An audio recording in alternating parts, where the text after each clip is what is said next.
Okay, could we make a start? Thank you. Could we make a start for the next session? Perhaps we could start by thanking those who prepared the meal and served us. What a fantastic meal. Thank you. Thank you very much indeed. My name is John Battle from Leeds. I had the great privilege of being a local councillor for 8 years in our city, and the great privilege of being a member of Parliament for 23 years in my neighbourhood. I stood down at the last election, perhaps to echo the words of Tony Benn, to get deeper into politics locally and in my own neighbourhood, which is where I am now. And I think tonight, if we could try to connect our ideas about the common good to politics and what politics might mean. Recently there were words said about perhaps it was important for people to shout louder.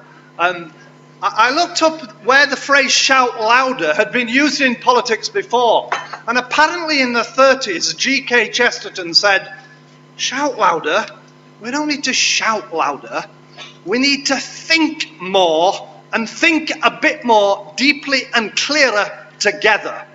I suggest that's why we may be here this weekend. And I think tonight we've got two people who've dedicated their working lives to research, reflection, thinking deeply and stimulating political debate.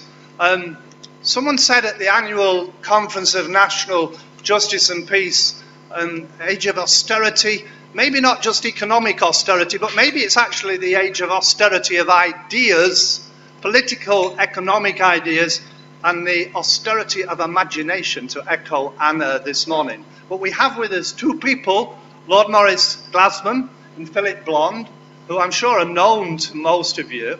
And what we want them to do is to give us a presentation tonight around the common good, what it might mean politically, what its expression might be politically, from within their thinking. And then if they speak for about 15 minutes each, we can divide the good hour that we've got for a good conversation about that. And it will enable us to interrogate their ideas and see what they have in common that we might discern when we're listening to them, and what differences we pick up together as well. I'm asked, could I invite back, and welcome back rather, those watching live streaming. Apparently we're not the only ones present. There are others with us throughout this conversation nationwide. So thanks to those that have organised that, and welcome back to those that are watching the live streaming. A couple of course, of housekeeping events. Most importantly, someone's lost a rucksack, but it's at reception, because those who've been helping set up the conference and guide us through it and have patiently looked after the day-to-day business have done really well. I think we should give them a round of applause, actually. Tomorrow, can we help them by checking out early, because we're in session all morning, those of us on campus? Can we check out before the first session starts? In other words, before 9:15. You can start at 7 o'clock to check out. They'll store your luggage. Check out early. Tomorrow morning, ecumenical prayer will be led by Phil Jump at 7:30 in the chapel, followed by... Sorry? If he's awake, he will be awake, so you will be. And followed by Anglican Eucharist with David Moxon at 8 o'clock in the chapel. And again, could I ask those of us with them, can you switch your phones off so we're not disturbed? And on that note, we've asked Phillip, who is the founder and director of Res Publica, whether he would speak first, followed by Lord Glasman. Sometimes I think there's been a kind of a caricature, red Tory, blue Labour, but I'm hoping we'll get away from that reductionist description tonight and find out in a little bit more their ideas, as they've really tried to move and challenge the world of politics and get support for that kind of challenge. So can we listen to them both critically, find out what we think they've got in common and what we might disagree with, and what we find they disagree with each other, but try to see whether the common good, with its twin supporting pillars of subsidiarity and solidarity, holding up that notion of the common good, how that could work out in practice. I think it's in Mater et Magister and the encyclical document within the Roman Catholic tradition that said, hold together subsidiarity and solidarity to support the common good, and that way you can deliver just politics. Philip, would you like to lead us? Over to you. Welcome, Philip. Thank you. It's incredibly, is this working? That's why I love, conferences, no one can ever fix microphones. It's one of the glorious, oh, it's working now. It's a great, great honour and pleasure to be in Liverpool. What you might not know, but of course you can clearly tell from my accent, is I am a Scouser, and there wasn't a huge upwelling of support at that statement. So much so, my grandfather used to own the Everyman Theatre, and it was Hope Hall. And my grandmother's brother is one of the Everton footballers who was killed in the Second World War, and has a memorial plaque at Goodison. So I was born in the city, lived here, educated here, and it's marked me deeply. And I was trying to work out why I was so moved by Liverpool, why I'm always moved by it. And nothing works because everyone's moved by where they're born. And I was thinking about Hannah Arendt's thesis that evil is banality, evil is absence. And I thought, whenever I meet somebody in Liverpool, they always have personality. And I've never really been to another place in the world where literally everybody has personality. And personality and dignity and specificity.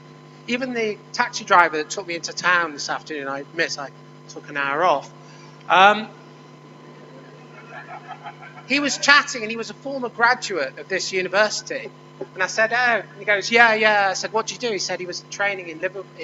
He trained here doing sports science, and then he went to America, where he was teaching kids how to play football. I said, oh, why are you here now? He said, oh, my mum's got skin cancer, and I wanted to come back and care for her while she was here. I thought, that's why I love Liverpool. So it was a nice reminder.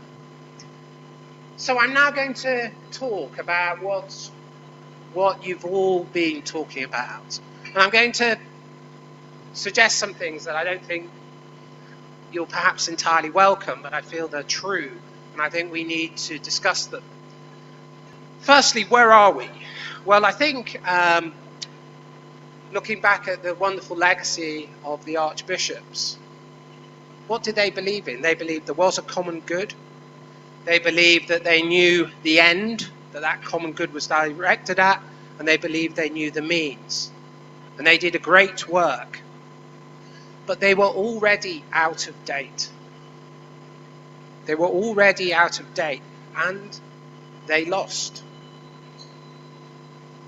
And what they lost to was an account of a philosophy that didn't believe in the common good, that didn't uphold the common good. But if we're telling the truth, we have to say that we have lost an account of the common good. And that, unfortunately, is where Brit is and British culture is. And we need to face that, because that's the reality that confronts us. We as a society take a perverse pride in not agreeing with one another. We as a society, almost even the people who think they're not relativists are in fact relativists, and they speak as if they're not relativists, but they are. It's very difficult to find middle-class people, I know, I've tried, who believe in anything, or indeed will have a discussion about anything.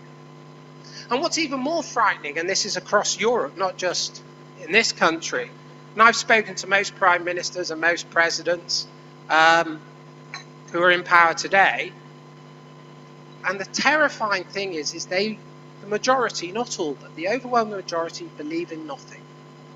They literally believe in nothing. And we're living, I feel, in a very dangerous point in our culture. We're living when we're governed by technocrats, by pragmatists, and by people who just get off on power. And they are the ones who govern, and they are the ones who are in the ascendancy. And we've got to be very clear that that's what we face. Now, when I say there's no common good, I'm a Christian, and I profoundly believe there's a common good. But what I mean is if there is a common good, it's certainly not held in common.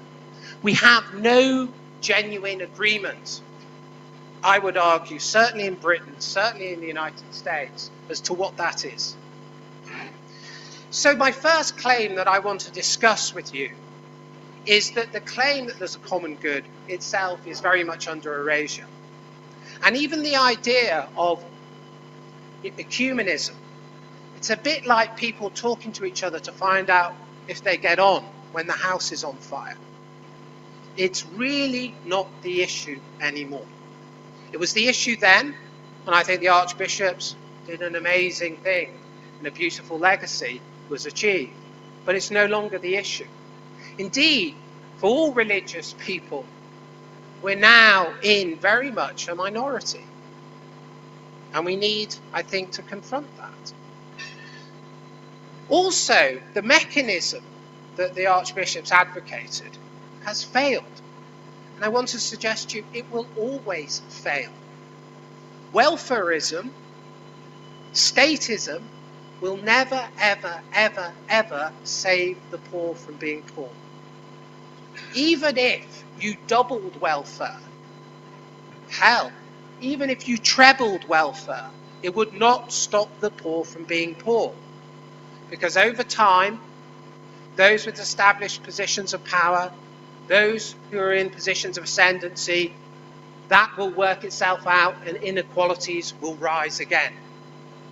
If you're really against poverty, if you're really against inequality, if you're really against injustice, we need a new answer, a radically new answer.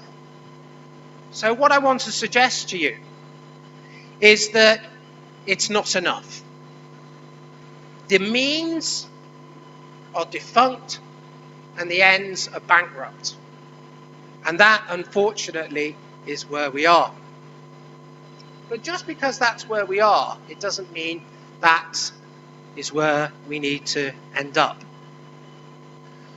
What we have to do is look when our culture and our society was in a similar place. And for me, and I think Eliza's paper, which I just read assiduously, I think captured it well. What the archbishops were representatives of an earlier, more decent, more noble time. And they were like prophets from the past who gave an images of when we were decent and good. But it didn't transmit, and it didn't pass into the body politic, and it didn't transform our culture. We now live in a culture where extreme self-interest and individualization has eaten away at all the common bonds. And just as Frank Field said, the bottom is falling out of our society. And both left and right are responsible.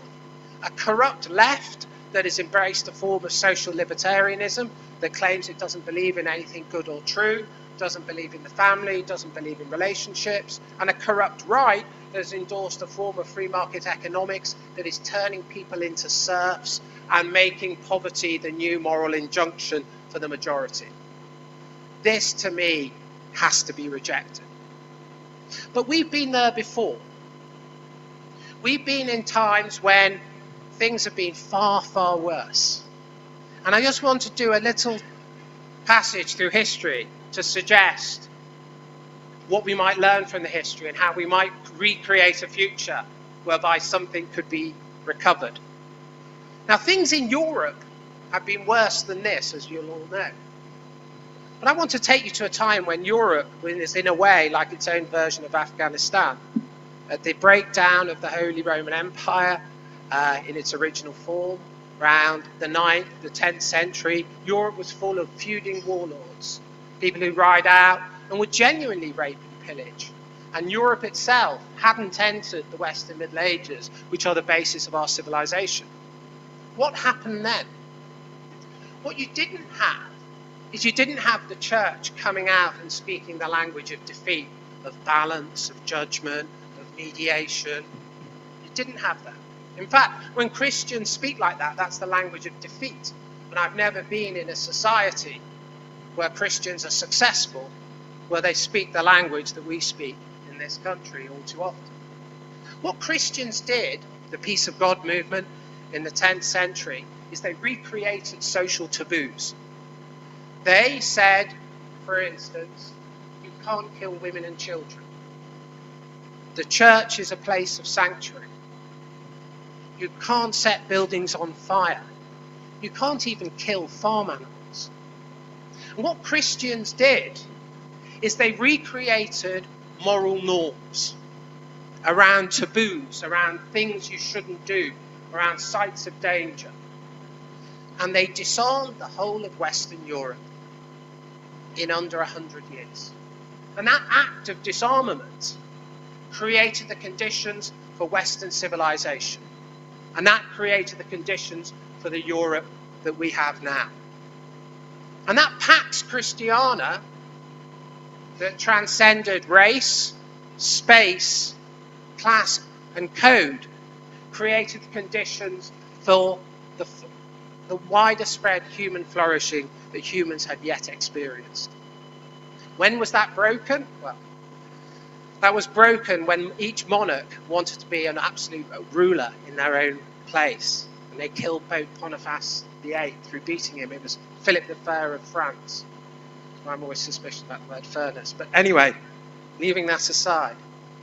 We've also in this country experienced something very similar. If you look at Hogarth's prints of Gin Alley, and you look at the dissolution that we had in Britain towards the end of the 18th century, there was what some people call the Great Awakening, and that's when Christian evangelicals in this country, beginning with a campaign against slavery, seized control of the British state.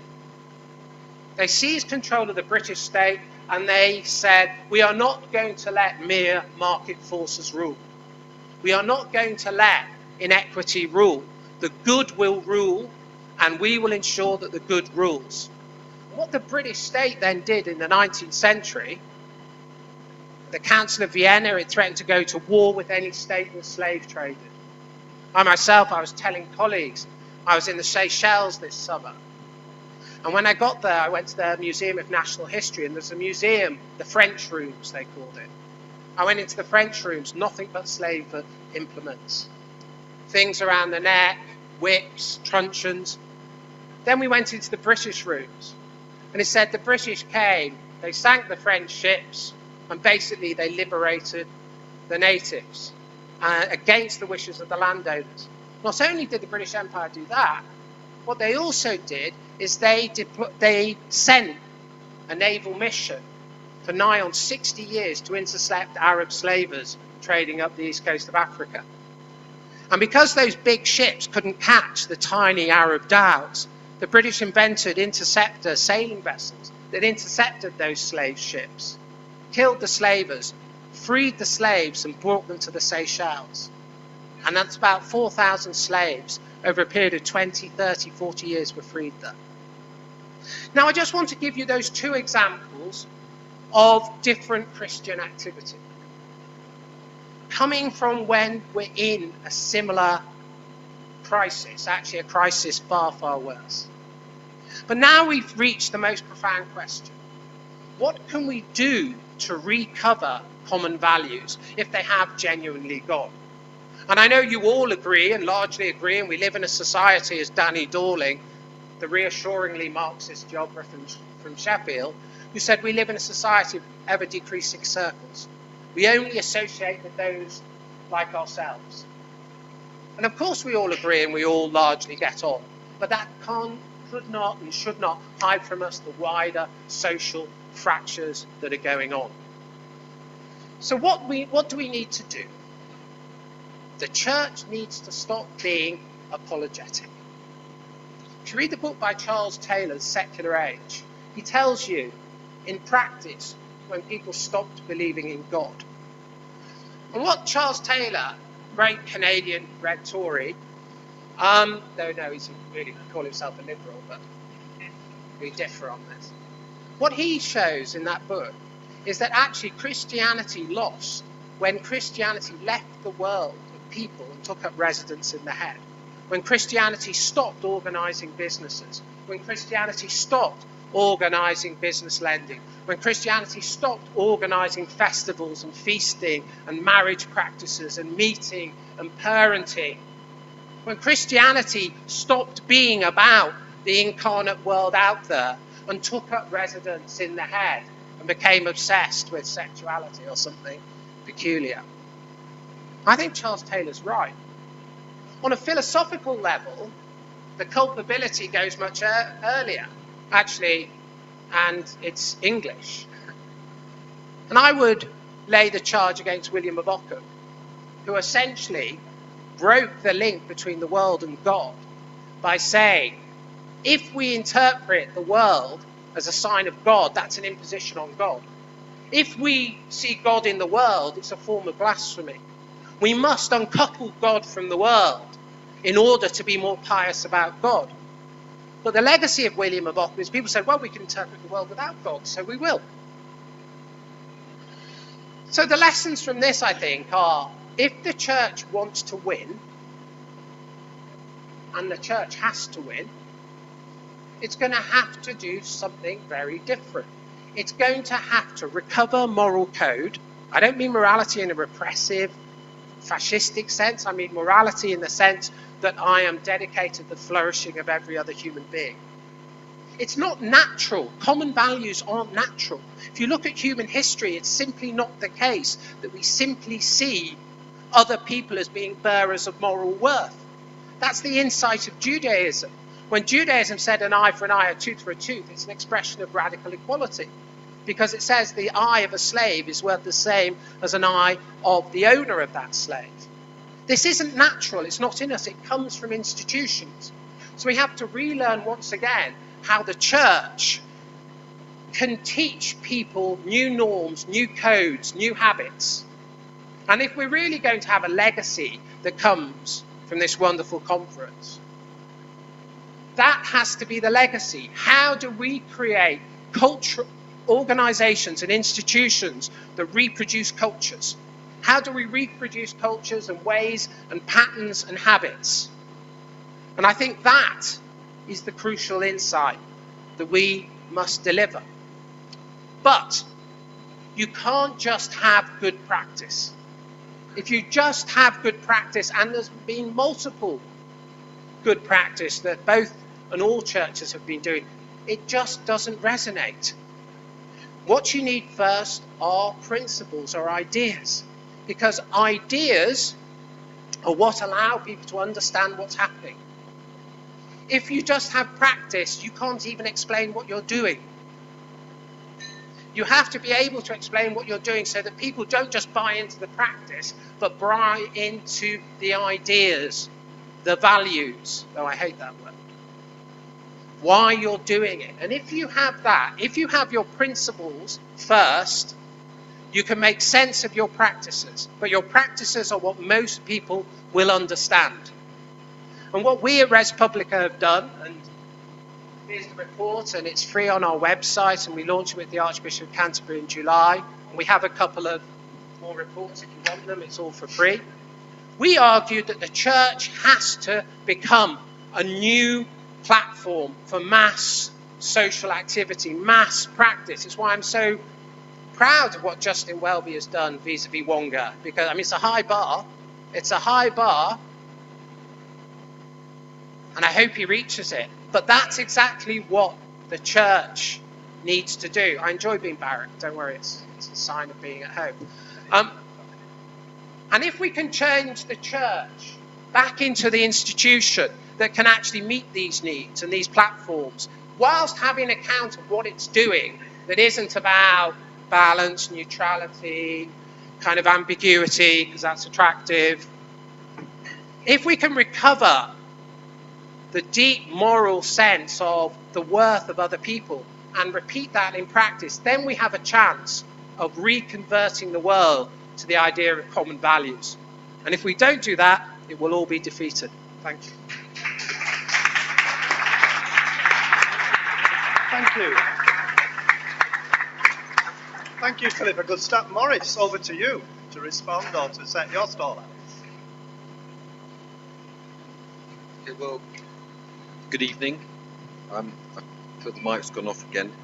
And thanks, Phillip, for that, and also thanks very much to Jenny and everybody who's organised this to invite me. I was very honoured and moved to be invited here. because the politics of the common good is where we have to move to now, and it is, and I think Philip's right to say that it's very far from the politics, that we've had. Can you hear me? Yeah, it's very far from the politics that we had, and it's always the case that, and we forget it, that everybody is always pushing, for Lenin's question, what is to be done, and they neglect a far greater political thinker, which is Marvin Gaye, who asked a much better question, which is what's going on. And and we've got to get, and this is the dilemma and the paradox, we've got to get Marvin Gaye into the foreground, move Lenin right out of it, and we've got to ask ourselves and talk to each other about what's going on before we can get to the place of what is to be done. And so I want to talk a little about what's going on just to start with. And what we've got to face is that what's going on is unbelievable process of centralization of power and wealth in the market and the state. So what we have is there's one way of looking at it is to just tell the story of the Northern Counties Permanent Building Society, which wasn't a Northwest, I apologise, it was a Northeastern institution set up around Newcastle, around there in 1850 by dispossessed workers. So I know Phillip says that the Christians took over the state in the 19th century, but really what happened in the 1830s was the final push of enclosures where peasants were absolutely expelled from the land, and then there was the abolition of their status of work. Just to add to John Battle's, subsidiarity is vital and solidarity is vital, but status is also vital in that trilogy. Subsidiarity, solidarity and status. Work, people who worked were denied any recognition of work. This is where a very nasty image of England was formed. So if you were a doctor or an accountant or a lawyer, you had your guild, you had your apprenticeship, you had your vocation, which they then started to call a profession. I've never heard of a vocational foul, but I have heard of a professional foul. It was a big denuding of the culture in lots of ways. So basically, if you went to university, you had a profession, but if you worked with your mind and your hands, if you were a carpenter or a plumber or a shoemaker, all your status was abolished. So there was the first free market in labour, and there was the first free market in land, and this is where my tradition, the labour tradition, comes in. Is that I just want to recognise, for me, just to put my philosophy in a nutshell, Phillip says we need something new. We really need, the old is the new. Tradition is the new. The labour movement was built by an unprecedented coalition between the Catholic and the non-conformist churches, who said that it wasn't okay for the poor just to be buried in paupers' graves. The cooperative burial society was the first institution since the Reformation where the Catholic and Protestant churches came together and honoured the dignity of the person in their death, even if they couldn't have had it in life. And that's what I really want to honour in this conference and in the work of Warlock and Shepherd, is that they resurrected a dead tradition and gave it life, and we need to do that throughout. So what we need is a politics of the common good that digs deeply into our history and into the things that we know, which is that if you take away people's culture, if you take away any institutional protection, if you take away friendship and association, if you take away forms of belonging and earning that belong to people, then they're naked in the world and without protection, and that is really tragic. So what happened in the Northeast is that the dispossessed workers, the dispossessed peasants, got some money together, pooled their money and founded a building society, which is that beautiful name, the Northern Counties Permanent Building Society. It really mocks us now because that was founded in 1850. It lived through 4 depressions and grew through each depression. You're going to find the clue to the story is that in about 1961 it merged with another building society, stayed as a mutual, called The Rock, and thus became Northern Rock Building Society. It demutualised in that symbolic year, John, of 1997. And the reality was an institution that lasted for 150 years, served its members, stayed in its locality, had enormous trust, became the fourth largest mortgage lender in the country, in fact sponsored Newcastle United, it didn't last the length of our Labour government. It was demutualised. It, by maximising its return on its assets, it completely lost its foundation, and that precipitated the financial crash. But this is not a superficial thing, because now Wonga is the sponsor of Newcastle United. Right? This is a true story. This is not a metaphorical story. And Wonga begins its lending at 4,500, 5,500 now. It just changed its rules, 5,500%. And let us not forget that the institutions of the labour movement, the cooperative banks, the building societies, 8 million people went for loans last year to Wonga and the money shop because they don't earn enough. And the debt and the excessive levels of interest that we call usury on that debt cause enormous distress. So what I'm talking about when I'm talking about Marvin Gaye is what's going on is people are simultaneously dispossessed of their trusted institutions, that the power of the state centralises, but also the power of capital, the power of the market. I have to raise this issue of capitalism. The capitalism tends towards centralisation of power. And what we've had in our country, and what in their prophetic and magnificent way the bishops Warlock and Shepherd stood up and railed against, was this centralisation of power in the city of London, and in London that dispossessed the regions of our country of nourishment, of institutional power, of leadership. So what we're confronting is how do we break this relentless humiliation of people, this centralisation of power in the market. How we have to break it, and that's why at the moment politics feels so weird, because we saw in the financial crash in 2008, in what was it, September the 28th, 2008. I was just sitting there, and as far as I can see, and I still haven't been contradicted, and I did the research, it was the biggest transfer of wealth from poor to rich since the Norman Conquest. 1.6 trillion pounds was transferred from the public accounts to the banks. And the response of my tradition of the left was this almost academic silence. And then they said, oh, it's good because Keynesianism's back, state spending's back, stimulus package, it's the same problem as with Viagra. What do you do when the stimulus wears off? And that's the issue, is that you get that kind of politics when there's no local sources of capital, no available, and what do we get? We get this stress on transferable skills and not on vocation and specific craft, and you get a very weird politics where we know that in 2008 something very profound was revealed, and that was we've been pursuing absolutely the wrong road, and that's the wrong road as well under New Labour, and that wrong road was a road that put finance capital and public administration as the two dominant institutions in society, and took the power away from people working together to improve their lives. But we haven't done anything about it. That's why I'm very, very pleased to be here to talk about that. And just to let you know, so you're not alone in your distress when thinking about this. Yesterday was the Jewish New Year. The reason I'm in a rather unusually tender mood was that I had 2 days, it was the Jewish New Year, where I didn't read any emails. I really recommend this to everybody, to take 2 days off and not answer your phone and not do emails. It suddenly lightens your mood and makes you like people a lot more.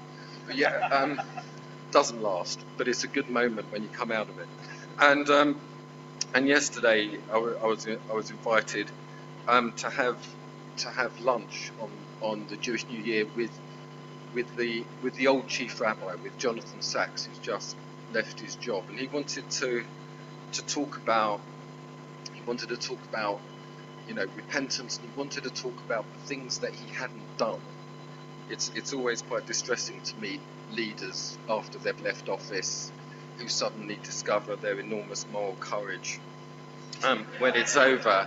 But you have to be, you have to listen to that, because I think we're all guilty of that. You know, it's not that easy. And talking to him, and he was talking about Jeremiah. He was talking about the prophet Jeremiah, and who's definitely an inspiration for both of us. And I was kind of pushing him, you know, all the things you said. I said, what did it lead to in terms of action? You know, the world we build together is a description of the politics of the common good, but where did it lead to? And that you know, it wasn't the easiest passage of conversation that I've ever had. But we got to this point, is that it's not only the Christian tradition. I also want to bring in here the Jewish tradition as well, as a complement, as a partner to that, because that's part of the common good. Is in Jeremiah 29, there's the best definition of the common good. Jeremiah 29 begins at verse 7, when it says, "Seek the peace of the city, because in its peace you will find peace." It's also translated as "seek the welfare of the city." It's shalom means a lot of things: peace, welfare, prosperity, goodness. And in that quote, I think is a tremendous inspiration for us, because what we've had, the other thing to answer Marvin Gaye's question we've had this kind of bipolar choice. You're either completely selfish or you're altruistic. You're either selfish or you're selfless. And none of that is a common good politics. What we need is to develop this idea that if you seek the peace of the city, which the bishops, Warlock and Shepherd urged us to do, you yourself will find peace, that there cannot be a peace that we can have that doesn't involve reconciling estranged interests, bringing a common life together with people that we're estranged from. And that's what I want to finish this conversation about, is the politics of the common good that we now have to build irrespective of what's going on in Westminster. And the first is to echo what Phillip said about the lead that Justin Welby has taken on usury, is that he said straightforwardly, and I heard him say it in the Lords, that there's 16,000 branches waiting to open. You know, that he's willing to turn every church into a non-usurious financial institution. There's credit unions. We've spoken of trying to build one, and I know it's hostile territory for Liverpool, in Salford. I apologise for that. Well, I said in the Bank of Salford, local council was prepared to put its payroll through the new Bank of Salford. The churches, and here we've got to heal this division between the church and Labour, not Labour as a political party, but between the Labour movement and the churches, because both carry traditions of resisting the domination of capital and the poor law state. Those traditions came together to build those institutions that nourished us for 150 years. The Northern Counties Permanent Building Society that we don't have anymore. None of those neutrals, none of those educational institutions, those burial societies that preserved our dignity through a century and a half. We sold them out to the state and we sold them out to the market, and we've got no choice but to rebuild them. So the language of the common good is going to have to be around this reconciliation of interest between capital and labour, between faithful and secular. The wonderful work that went on in Liverpool between Catholic and Protestant, but also we're going to have to life with Muslims too, and with people of no faith. And in relation to all of this, it's going to be built around it's going to be built around living wage, an interest rate cap, building alternative banking institutions. But we've got to do it. We've got to be our common purpose, our common life and energy, because the common good is really the greatest good of all. So thank you.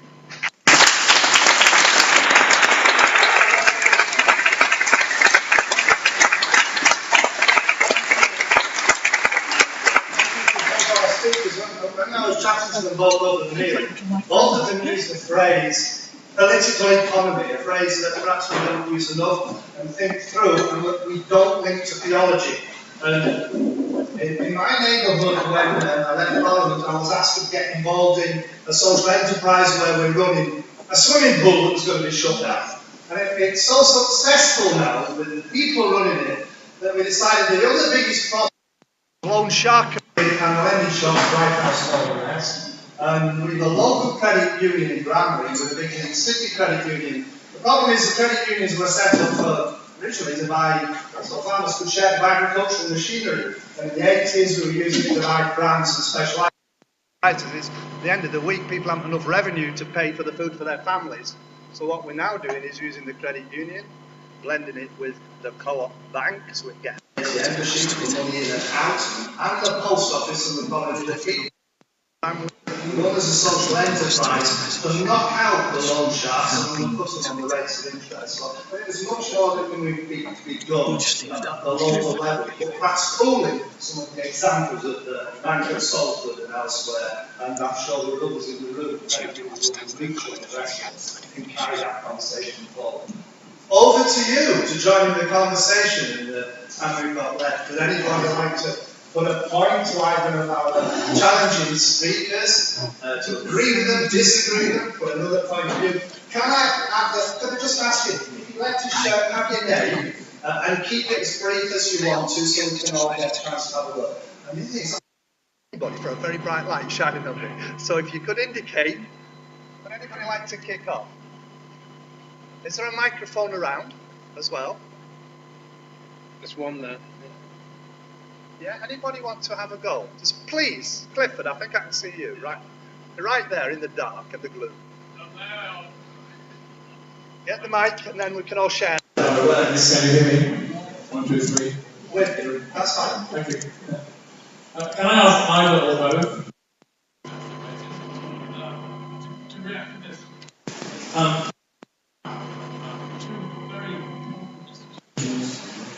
Highly significant in contemporary politics, which represent a tradition of the common good. And I'm talking about the state education system, by means of which we all, as a society, each individual in our society, accept responsibility for the education of every child.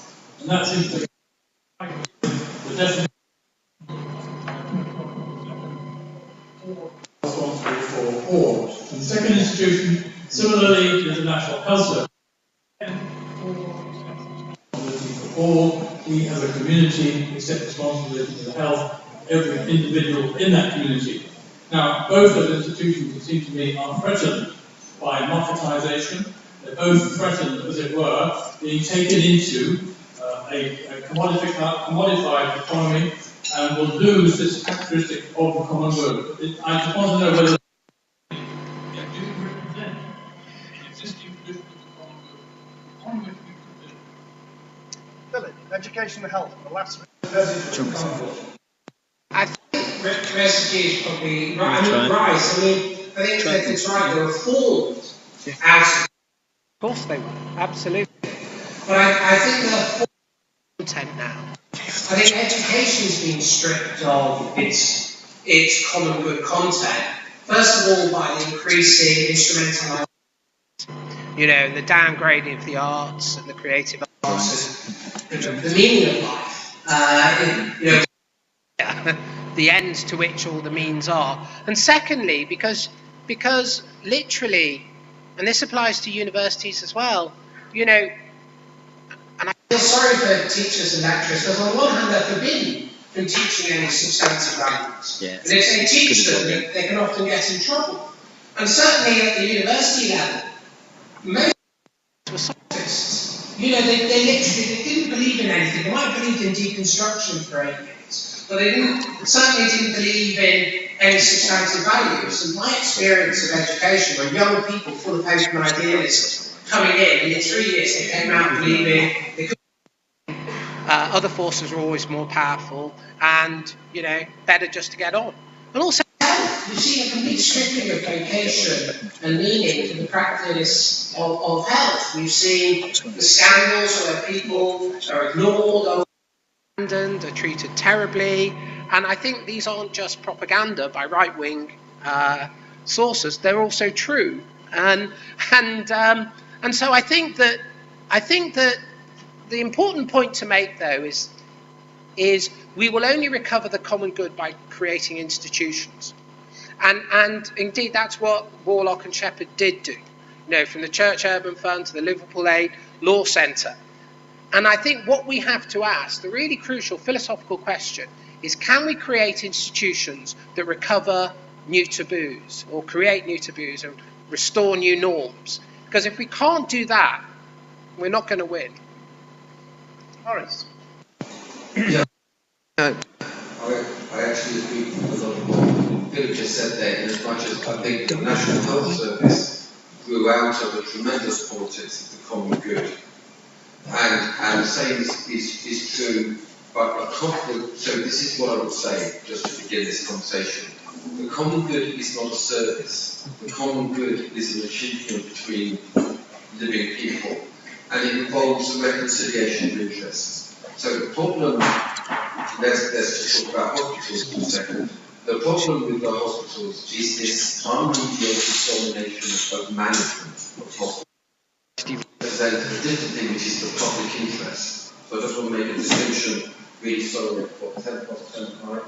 I'm really sorry to make this distinction between public interest and the common good, but it's a very important one. The public interest is a legal imperative that puts upon the governments in places. The common good requires attention and the active engagement. So if you look at a hospital, you look at a school, there's three component parts to that.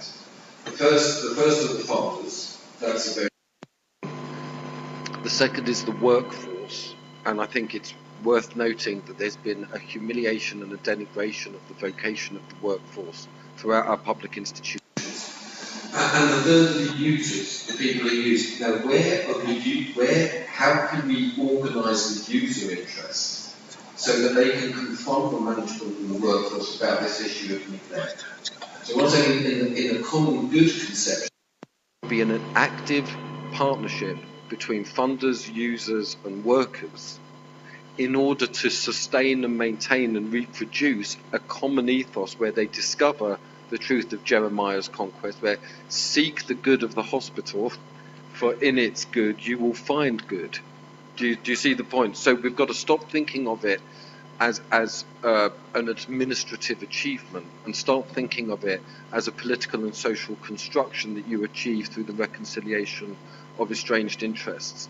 And the same with schools.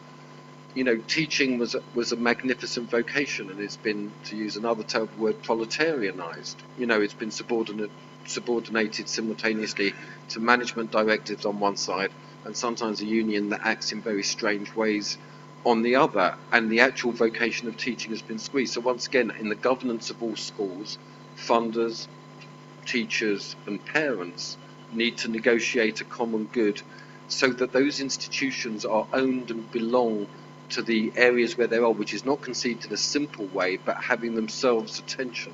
So the paradox of the common good is we've got to live with tension. One of my inspirations, Zelensky, community organiser, gave a very good definition of a liberal. He said that a liberal was someone who walked out the room before the argument even began. And we've got to get used to tension, knowing that disagreements. So what I say to you, we have to reconstitute in its governance a common good and an incentive to virtue in all these public institutions. Otherwise, what you may have is administration and fairness, but I wouldn't say that's the common good. Okay, please. That's right in front of me, then I'll go. Is there a microphone just to hear? Okay, go. Okay, yeah. I want to come back, Maurice. Hi. I want to. Ginny Eaton. I want to come back really on what you just said, Maurice, and the funders. Okay, the funders of our NHS, a lot of them. The community health is run and owned by Virgin. Now, and a lot of the schools in Surrey that I know are becoming academies that they're going, but they're not being sponsored. But many academies are going over as being sponsored by companies. Now, the thing is about funders, I want to ask you and want to make a point. Many of the funders of NHS and education and other stuff are there to make. And how can you do and say and how all that you've just been saying, which I'm trying hard to follow. Sorry. How can we do that with funders that are trying to make profit? And I say you can't make profit from education in our children or for caring and for the sick and the elderly.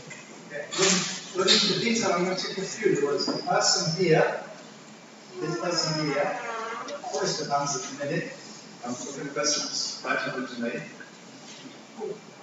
And then if you get one over to Jeremy for the next one, I'll take a few together. So I think there's something unpacked a little bit here. There are lots of microphones flying around now. Carlos. I actually echo what Phillip said, and I mentioned this in the conversation that I was asked to go to one of the schools and grammar schools to speak to the as part of their RE lesson. And I spoke about my vision for peace and things like this. I shared that the Second World War, for instance, had lots of bad things, but it also had good things coming out of it, such as the human rights, humanity. Collaboration that came out of the crisis.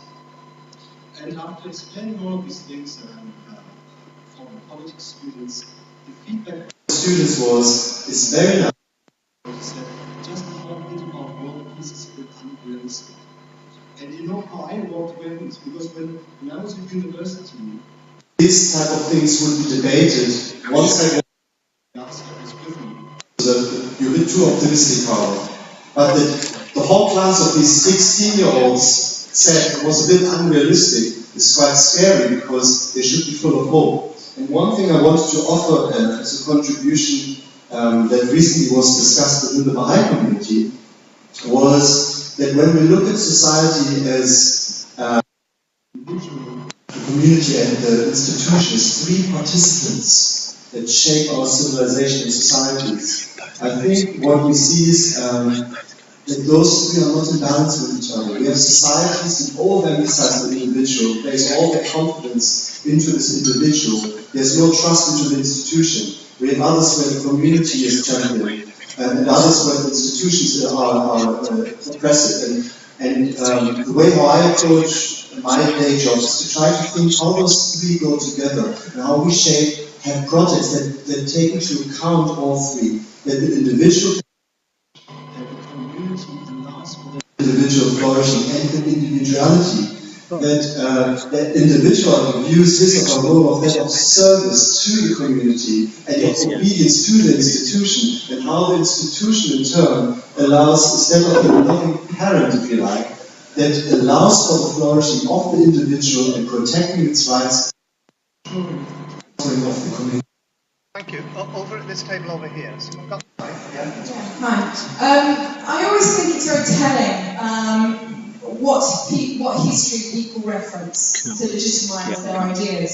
And for David Shepherd and Derek Warlock, it was the history of the post-war settlement, the ideas of William Temple, the great thinkers of the 1930s that led to basically the formation of the welfare state. And arguably, as Phillip said, by the late 1980s, those ideas were very much out of date, and so were arguably the historical references. And it's very striking, I think, Maurice, in talking and appealing to a much earlier historical tradition, not, a tradition of statements in the answers, but obviously the origins of the early 19th century all the way through, referencing doctors and things like that. And so my question really is what are you saying? Are you saying that, we must get back to the local? Because one of the things that, the financial crash revealed is that we are also international market forces. We are all subject to the global economy. This is no longer about the national good. This is almost about the global good. And so, is the local the response to the global?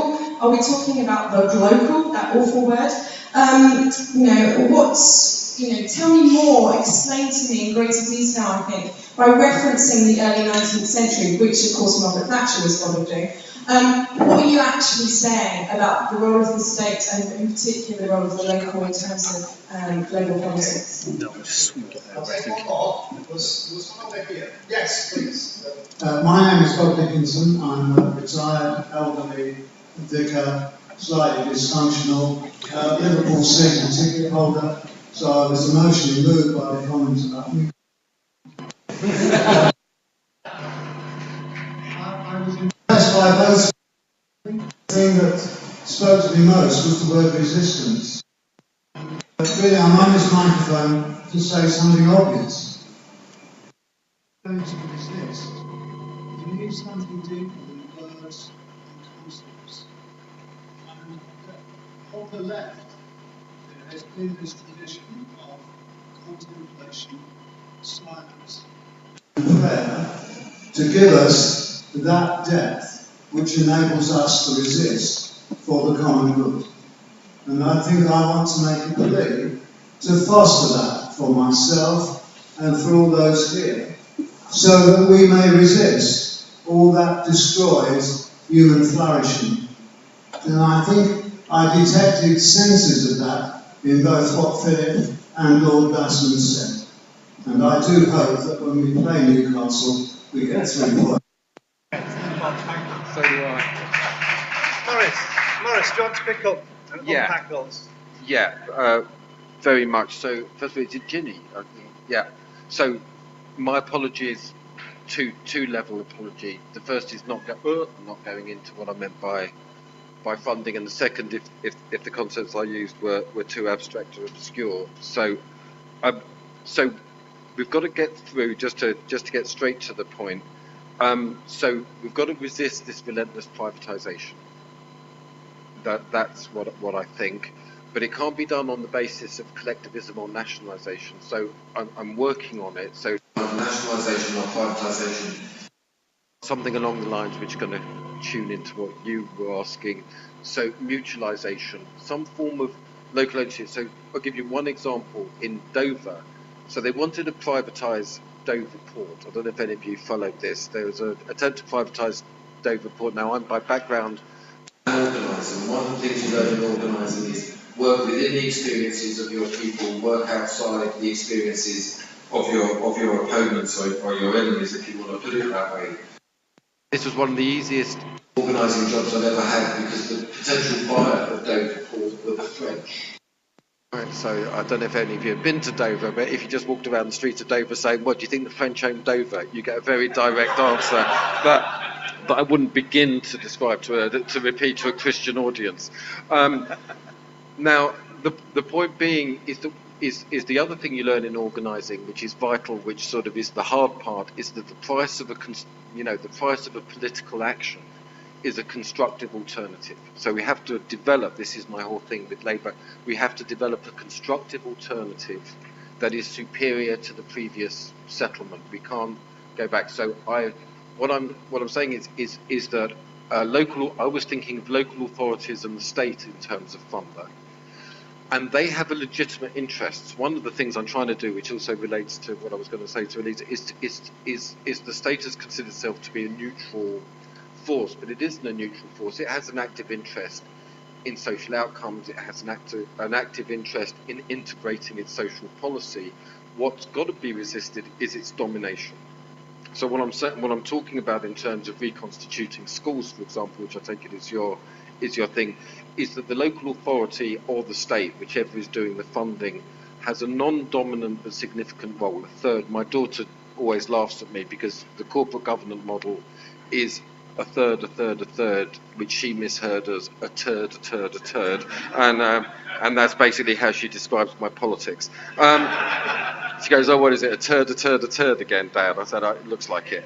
And so this is what. So in order to resist this idea that the market or profit, see, the logic of the market is another really awful word to use at this hour, which Clifford raised, is it turns things that were sell land, human beings, school playgrounds, schools into a commodity. And by turning it into a commodity, it turns it into something available for sale on the market. Now, we've got to resist that. The only way you can resist that is through renewing the only alternative to state or market power, which is association, the power of association and local organisation. So what I'm saying to you, really, just to begin the conversation, is to resist the privatisation. We have to have a constructive alternative that will renew vocation, assert as every bit as important as equality and that's hugely important in this position. And then I'll turn, because I think to your question, the role of the state. So I've tried to begin. The state should has an extremely important role. It's not the case at all, but it's got to move away from a dominant role and allow some space for local societal organisation. And particularly, what happens is the same logic as the market. In order to achieve justice, fairness, impartiality, neutrality, it tends to disintegrate institutions, ethos, virtue, and above all, tradition. Now, one of the things I'm arguing is that tradition is an extremely important force in shaping the new. We haven't. So one of the things is to actually look at traditions that we have, which can resist the domination of the market. There's Labour. There's not that many. Is what I'm trying to. It's not as if there's a massive. And obviously, the common good for me. That's why I stress that that both Labour, the dignity of Labour, and the tradition of work. See, the really hard thing to share with everybody is that although we won the war, it really looks like Germany has won peace. It's just to share this pill, very, very bitter, obviously. For me, and one of the reasons that's true is because they've retained a sense of vocation of the value in the institutions. So just to say, what I'm looking for is the body politic has got to be renewed, and that means universities and what is the most successful, I often ask people, what is the most successful worker-run institution in our country? Cambridge University. It's the only university that's completely limited the management. It's completely run by academics who protect the tradition. Now, what's really interesting with that story is it's also our most successful university. And in Germany, workers are represented in the corporate governance of the firm for corporate strategy. This is also what I'm hinting at. So we've got to honour work, we've got to offer vocation. It sounds archaic, but it's the core to value and to the renewal of virtue. And in terms of what I can't, Bob is completely is that this is the most profound spiritual. And whatever. I also believe in common studying.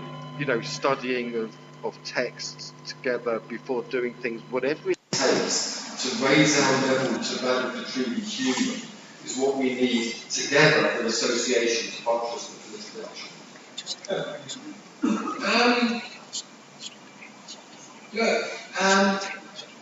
I argued for the mass mutualisation of things. The first paper I wrote in 2009 mutualised the state. I argued a lot for a big society. I still believe in it all. But we've got to face facts that these agendas have lost. Germany isn't, I'm not saying Maurice said, Germany is not. The German export model has been delivered by wage suppression. Did you know that Germany has the highest rate of inequality income of any European country? It's delivered its export drive through massively suppressing the bottom 20-30% of its population. German levels of investment are lower than the top 5 European countries. German levels of education are 10% lower than the top 6%. So the point I want to make is, how do we resist globalisation? We've got to be quite hard-faced about it because we're not doing well. And so it's a very, very economic question. And I suppose what I have to look at in most of the ideas I'm not going to become law, so it's hard to think of them. They have failed. And they're failed. Hegemonic. They're just marginal. And I always wanted them to be hegemonic, because I hate neoliberalism. You know, I hate what the free market has become. And I hate statism, because both make us poor. You know, the state hasn't saved us. So I think we've got to be a lot more rigorous about what could save us from globalisation and what we could do. And quite simple.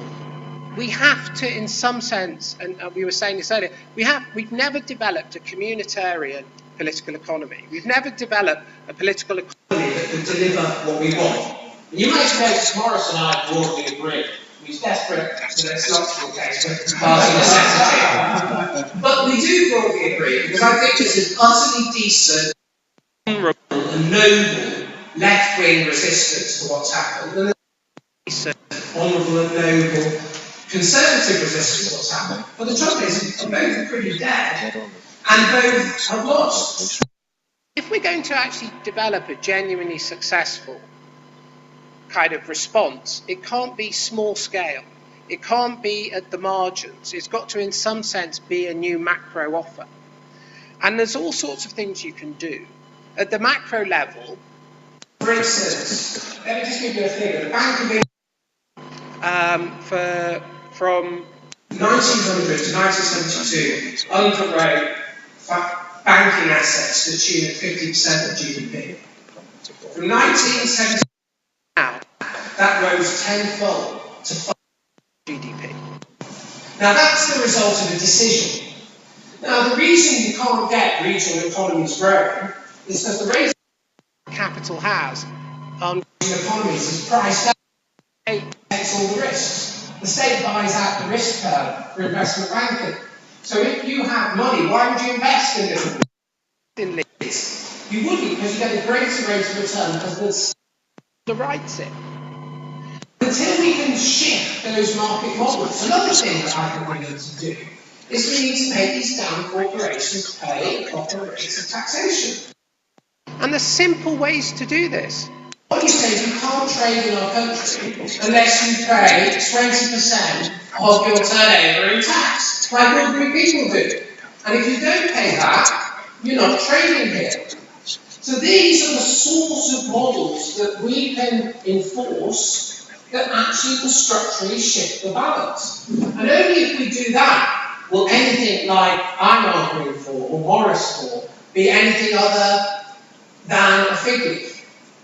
And so I think we've got to be very hard-faced about what it is. Also, there's no going back from.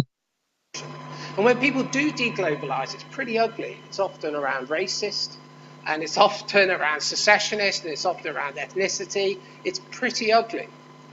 So I don't think it's a case of simply retreating to protectionism, because that won't make us wealthy or secure either.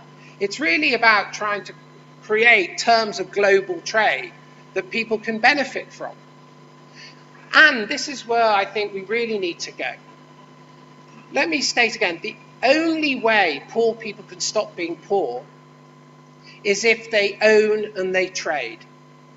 Redistribution will never work. And here, I think Ed Miliband's stuff on redistribution is absolutely right. Unless, and it's the old Catholic distributist point, as many of you will recognise, that Chesterton and Belloc also talked about. Unless you own and you have access to markets, you will always be poor. So if you really want a socialist approach, you need actually to start talking about how markets aren't free, how they're rigged, how they're rent collecting, how we're dominated by monopolies and cartels. And guess what? Read Adam Smith. He's one of the greatest critiques of what we have now. He would be appalled. So the point is, you know, I recognise many of you on the left, and it's a noble tradition, but for God's sake, we've got to improve our game. The state isn't going to work. Ownership, trade, small business, mass entrepreneurship. That's the only solution to poverty, coupled with the macroeconomic changes.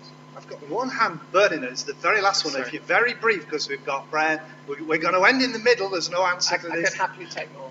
Just one brief contribution there. Two words really there. To talk about hope and then resistance. Who is peddling very, very clever and very, very nasty propaganda. It's on a very lost culture that is running right across the country. I believe we've got a Rosa Parks moment in terms of the bedroom tax. I know that's incredibly difficult for me to say, but someone very, very quickly needs to stand up and say enough is enough, and that needs to go around the bedroom tax. We need one thing that we can gather around, and faith communities can do that.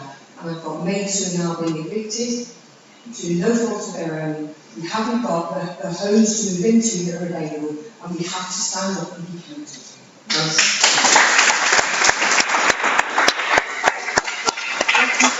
I think I'm going to have to cut because we're not going to be able to continue the conversation on that unless you want to, but I think we're going to have to cut because we've got prayer. And just to say, what I've learned from this is that good thinkers are good talkers. They think on their feet and they can keep us going all night. We're in the middle of a conversation. Thank you for that contribution that's rooted dynamically about political economy in the present day. Come up with one sentence each. You can, yeah. One sentence each then. Go on, Phillip, first. Oh, don't resist, celebrate. Because resistance is destined to fail. If you start to celebrate instead what is attractive, what we want, other people will join you, and then, and only then, can you succeed. Oh, it's a sentence. Celebrate resistance.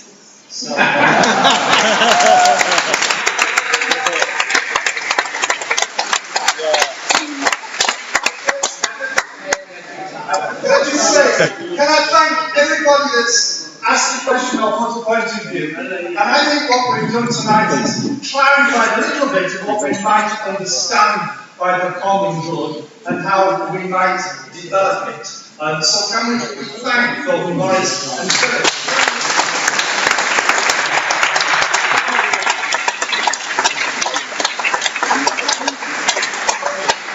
Thank you to everyone that's contributed with more work to do in the morning. Well, do you want to put it on? Don't forget your keys and the business in the morning. Thank you very much. And the bar is now officially open. Okay, strike the stage as they say.